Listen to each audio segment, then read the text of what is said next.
Welcome to part 2 of my garden forage challenge, where I've challenged myself to make a 3-course meal for me and my husband purely from things I find in my garden. If you haven't already watched my first video, part 1, where I take you on a foraging reconnaissance around my garden, then I recommend you watch that first, and the link to that should be in the top right corner of your screen now, and also in the description. But please do come back to this one afterwards. I should say here that I don't have a massive garden, just a couple of 1 times 1.5 metre raised sleeper beds for my veg, and 4 other raised beds which are mostly ornamental with flowers and shrubs. And I currently have a narrow strip of soil which contains thornless blackberries, and a long ground level bed also with flowers and shrubs. And I also have a very small greenhouse, but it was only built in July and I didn't grow anything in it this year. I even had the chilli plants outside in the pots and only moved them into the greenhouse when the rain started this week. So what I've been able to forage here has just been within that small space. Anyway, as I made my starter in the part 1 video, I'll go and grab a few more ingredients between downpours of rain and carry on with the rest of the meal. That's a nice big one.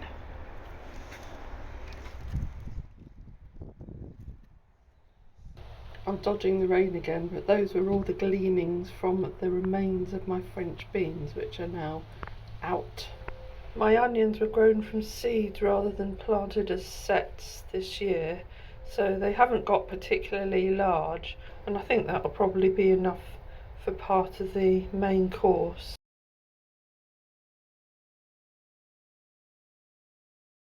So I've got all my ingredients together for my main course now. I have peeled my onions, and there's my pepper. I've chopped my chard stalks, and they have shown some beautiful jewel-like colours. That's the large courgette, and I've chopped some spinach leaves up.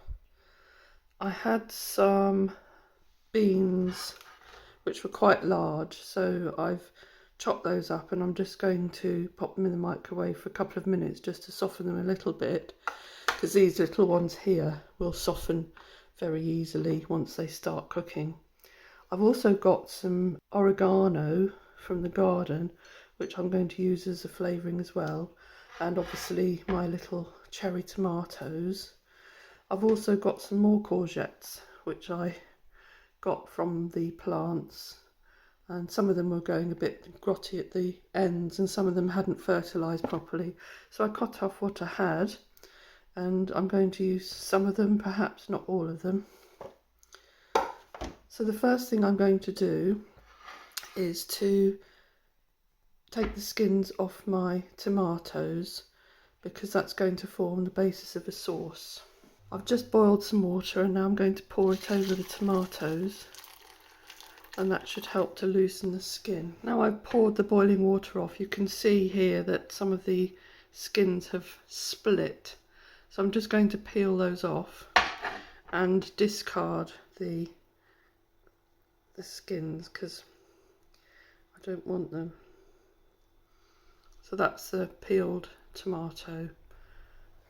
This is my spiralizer, so I'm going to have a go and shred this one.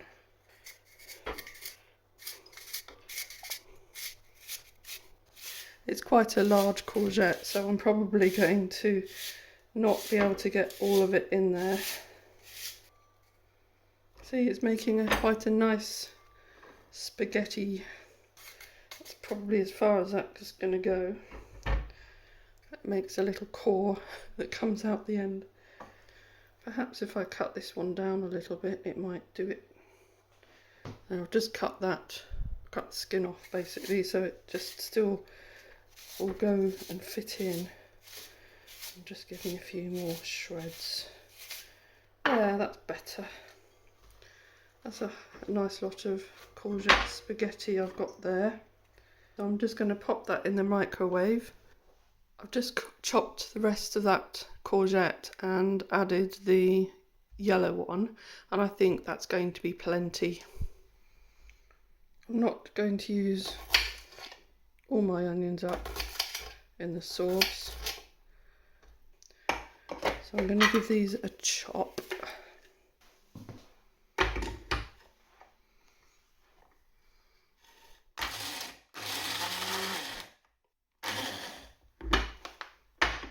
See how they've done. Put my tomatoes in with them.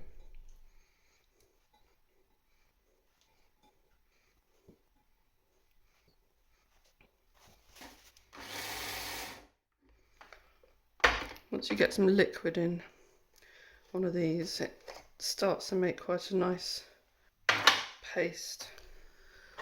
I think I better taste this chilli before I use it, because I just don't know how hot it's going to be. Oh, there was a little bit of heat there. Perhaps I won't put all that in.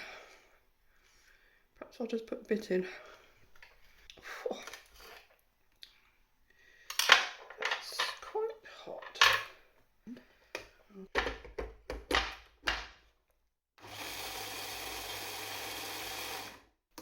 I don't have any salt or pepper, but I do have some oregano, and I think that's going to go in quite nicely.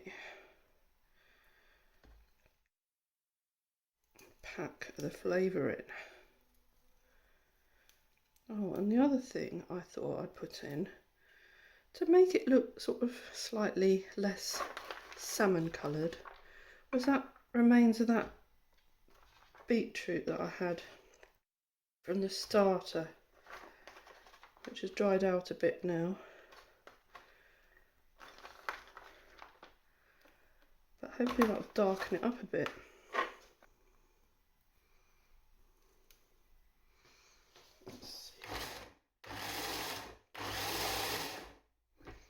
You can see that's turned into a nice darker colour now. It's much more like what I was expecting. It smells very vegetal. Could almost make a soup out of that, I suppose. And the next thing I'm going to want to do is to saute the larger chopped onions in the pan. I'm going to put some of the olive oil in that I put the lemon balm in, just to saute them.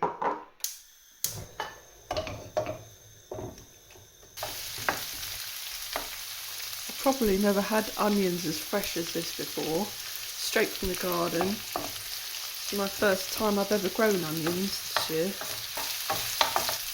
Right, they're starting to soften, so the next thing that should be cooked really is the chard, because that's quite tough and it's going to take a little bit of sauteing.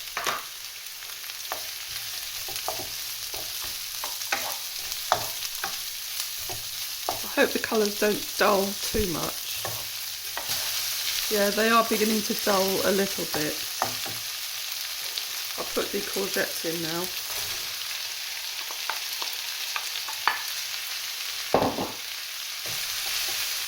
I'll put the beans in too. Yeah, the chard has dulled quite a lot, but the yellow courgettes are still going to keep their yellow colour. And you can see from the steam coming out that the courgettes are releasing their water. I think it's time now to put the sauce in and see how that goes. Quite a lot of liquid in it. I'm just going to turn the heat down a bit too, so too much doesn't evaporate off. I can smell the tomato in that now. also smells quite earthy from the chard and the small amount of beetroot I have in there. I do wish I had some salt and some pepper. That would be smashing. Give it a quick taste. That's actually got quite a lot of flavour in that. I'm quite pleased. Right, I'm not going to give that too much more, but the chard leaves have got to go in there now.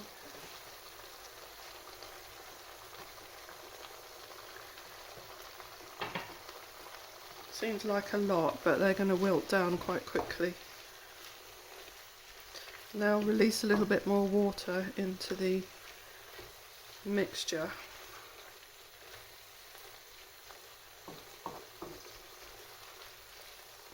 They're wilting down now. Still a bit of liquid in there.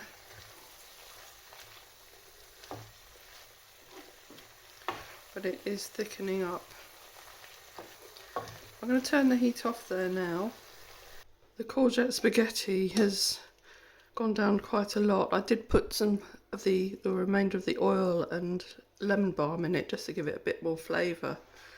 There was quite a lot of water in it.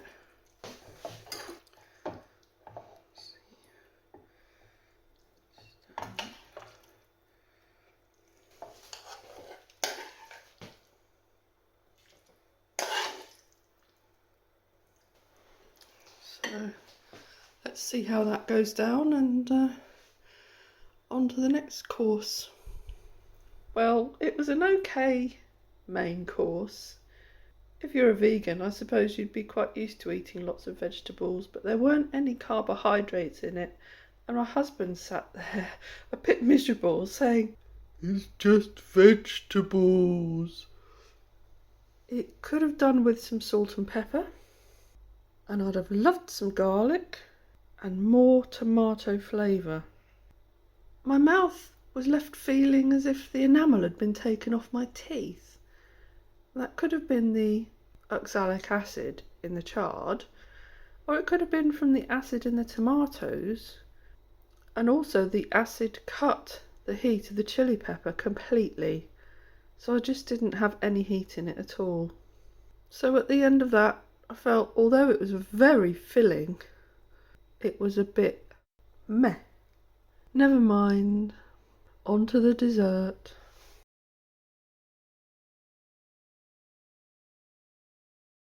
For my dessert, I've decided to make a fruit salad. I know it's not really very imaginative, but I thought, well, I want a nice sweet ending to the meal, so I'm going to use the fruit that I have. The problem is I don't grow sugar beet or sugar cane, so I can't add any sugar. So I've cut all the manky bits out of those windfall pears and chopped them up, and I've frozen the chunks so that the ice crystals will pierce the cell walls of the pear, and then when it thaws it will release its own syrup.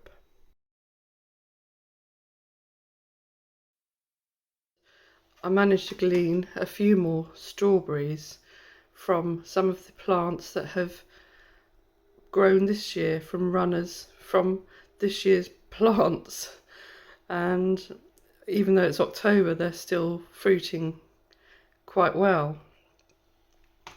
And I've got the remains of the blackberries here. They're October blackberries.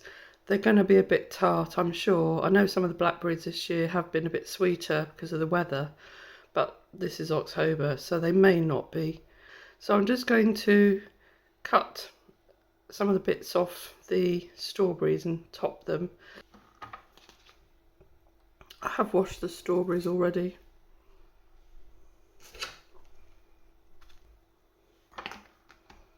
Quite a lot of strawberries here in the end, actually. Quite nice because they're very fragrant and they smell lovely. The pears were quite ripe, being windfalls, they were already pretty ripe when they fell off the tree, so I've created quite a bit of juice too. They have oxidised a bit, but that's not really going to matter too much.